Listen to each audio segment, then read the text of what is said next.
कहानी नीरू की है। पंजाब की नीरू की शादी दिल्ली के राहुल से होती है। दिल्ली कितना बड़ा शहर है ना, लेकिन आप लोगों का घर तो बहुत छोटा है। हमारे पंजाब में तो ये बड़े बड़े घर होते हैं कि मजा ही आ जाता है। कोई बात नहीं नीरू, मैं भी तुम्हारे लिए बहुत बड़ा मकान बनाऊंगा बहुत जल्दी। नीरू के पिता जहाँ पंजाब के जाने माने व्यापारी थे, वहीं उसका पति राहुल दिल्ली में एक सिंपल नौकरी करता था। माँ, यहाँ तो घी मक्खन इतना महंगा है कि क्या बताऊं। मैं तो तरस ही जाती हूँ घी खाने के लिए। नीरू की माँ को ये सुनकर बहुत दुख होता है। मेरी बेटी को घी नसीब नहीं हो रहा है और ये बहू यहाँ बैठकर घी में शक्कर डाल रही है। देख वनिता, मैं साफ कह रही हूँ, इस घर में जितना घी आएगा उतना ही मेरी बेटी के घर दिल्ली भी जाएगा। अरे ये क्या बात होती है माँ जी? बेटी का उतना ही करो जो अच्छा लगे। अब क्या मायके से घी और मक्खन तक की सप्लाई करोगी आप? हाँ, मेरी बेटी किसी चीज को तरसे मुझसे बर्दाश्त नहीं होता। अब क्या था, नीरू के मायके में 2 किलो घी आता तो 2 किलो दिल्ली जाता नीरू के पास। एक दिन, माँ बड़ी गर्मी पड़ती है दिल्ली में। इस घर में तो एक ही एसी है और वो भी ड्राइंग रूम में। सारा परिवार एक ही कमरे में सोता है। हाँ बेटा, वो तो हर घर की कहानी है। यहाँ भी एक ही एसी है। अरे बिल इतना आता है कि क्या बोलूं। तभी वहां राकेश आ जाता है। माँ, थोड़ी देर में यहाँ कुछ प्लम्बर आएंगे मेरे कमरे में एसी लगाने। जरा ध्यान से लगवा देना ना माँ। ओए, ऐसे कैसे तेरे कमरे में एसी लगेगा? हाँ राकेश, एक बार बात तो कर लेता। अरे पापा, वो वनिता को गर्मी में नींद नहीं आती। ड्राइंग रूम में सबके साथ सोने में वो अनकंफर्टेबल है, इसलिए। अरे पूरे परिवार के साथ वहां तेरी बहन नीरू भी तो सोती है। वो नहीं हो रही क्या अनकंफर्टेबल? समझ रहा है ना?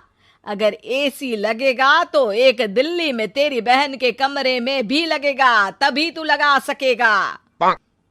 राकेश वनिता को सारी बात बताता है। वनिता करती भी क्या, मन मार कर बैठ जाती है। माँ, ये लोग ठीक नहीं है, क्या करूं मैं? अरे बेटी, यहाँ आ जा, तू यहाँ आकर रह ले। अरे छोड़ दे ऐसे पति को। कैसे छोड़ दूं माँ?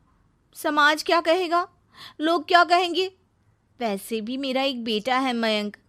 अरे हटा बेटा, तेरी उम्र ही क्या है? इतनी परेशान रहेगी तो काम कैसे चलेगा? खैर, बात आई गई हो जाती है। माँ को लगता है कि नीरू ठीक है, तो वहीं नीरू के मन में एक ही लाइन चल रही होती है, यहाँ आजा।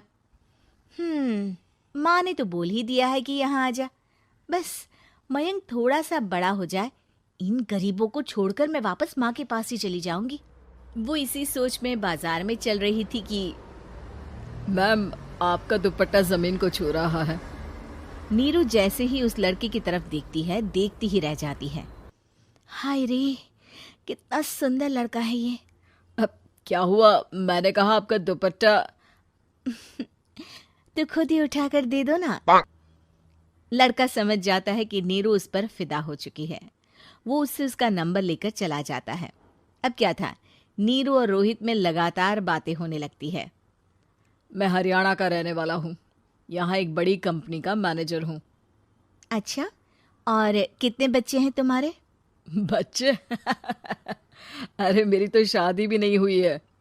तुम बताओ, शादी करोगी? नीरू शर्मा जाती है। अब लेकिन मैं तो पहले से ही शादीशुदा हूँ। मुझे फर्क नहीं पड़ता, बस तुम शादी कर लो, भाग चलते हैं। बहुत पैसे वाला हूं मैं, हमेशा खुश रखूंगा तुम्हें। नीरू रोहित से मिलकर सारा प्लान बना लेती है और फिर एक दिन घर से भाग जाती है। दोनों शादी कर लेते हैं। शादी के बाद, क्या बात है नीरू, तुम्हें परेशान सा देखता हूँ, सब ठीक तो है ना? हाँ हाँ, सब ठीक है।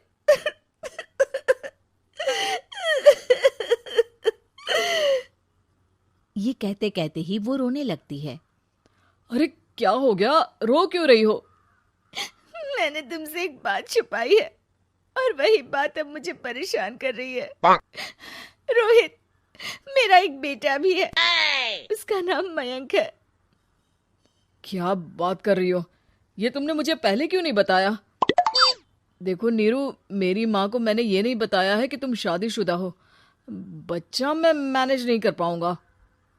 नीरू को समझ में नहीं आता कि वो क्या करे। तुम उस बच्चे को अपनी माँ को क्यों नहीं दे देती?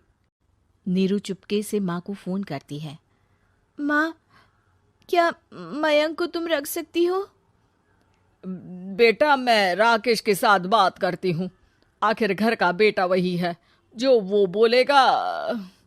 वैसे भी बेटा, तूने जो किया है ना, उसके बाद से पूरा घर तेरी बुराई कर रहा है।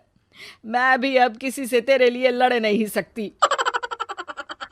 राकेश बेटा, नीरू ने तो जो किया बहुत ही बुरा किया, लेकिन मैं सोच रही थी कि क्यों ना मयंक को हम यहाँ ले आए। तभी वनीता बोल पड़ती है। वाह जी, ऐसे कैसे यहाँ ले आए? यहाँ क्या भंडारा भरा है? और जिस बच्चे की माँ ने नहीं सोचा, उसके लिए हम क्यों सोचे? नीरू को एक बार तो अपने बच्चे के बारे में सोचना चाहिए था ना। अरे लेकिन तेरे पास भी तो लड़का नहीं है ना वनीता। माँ, वनीता ठीक बोल रही है। कल को वो बड़ा होकर इसी घर का हिस्सा मांगेगा तो हम क्या करेंगे? माँ कहती भी तो क्या, वो चुप रह जाती है। वहीं नीरू का पहला पति कहता है। माँ, अगर आज भी वो वापस आ जाए तो मैं उसे माफ कर दूंगा। बेटा, गरीबी चीज ही ऐसी है, क्या करेगा। तू तो अब मयंक का सोच। वो बेचारा तो बिना माँ का हो गया। मयंक के खातिर तू दूसरी शादी कर ले बेटा। लोगों के लाख समझाने के बाद नीरू के पहले पति की शादी रिद्धि से हो जाती है, जिसके पहले पति से 2 बच्चे होते हैं। देखो जी, मैंने शादी सिर्फ बच्चे के खातिर की है। मैंने भी शादी सिर्फ बच्चों के खातिर की है। वहीं नीरू के दूसरे पति के मन में ये बात घर कर जाती है कि नीरू एक मासूम बच्चे को उसके खातिर छोड़ कर आई है। अब देखो नीरू, मुझे लगता है कि जो औरत अपनी कोख का बच्चा छोड़ सकती है, वो तो कुछ भी कर सकती है। कल को तुम्हें मुझसे अच्छा कोई मिल गया तो तुम तो मुझे भी बाय बाय कर दोगी ना। नीरू को अब उसका दूसरा पति ताने देना शुरू कर देता है। तंग आकर नीरू उसके यहाँ से भागकर अपने पहले पति के पास चली जाती है, लेकिन ससुराल में क्या लेने आई है नीरू, मयंक को? नहीं नहीं सासू माँ, मुझसे गलती हो गई, मुझे माफ कर दीजिए। नीरू, अब वक्त खत्म हो गया है, मेरी शादी हो चुकी है। तो छोड़ दो ना उसे, हमारा बच्चा है। मैं आपको अपनी माँ नहीं मानता। मेरी नहीं मान तो बात अच्छी है। नीरू मयंक की बात सुनकर समझ जाती है कि उसके पास अब ना आसमान रहा ना ही जमीन।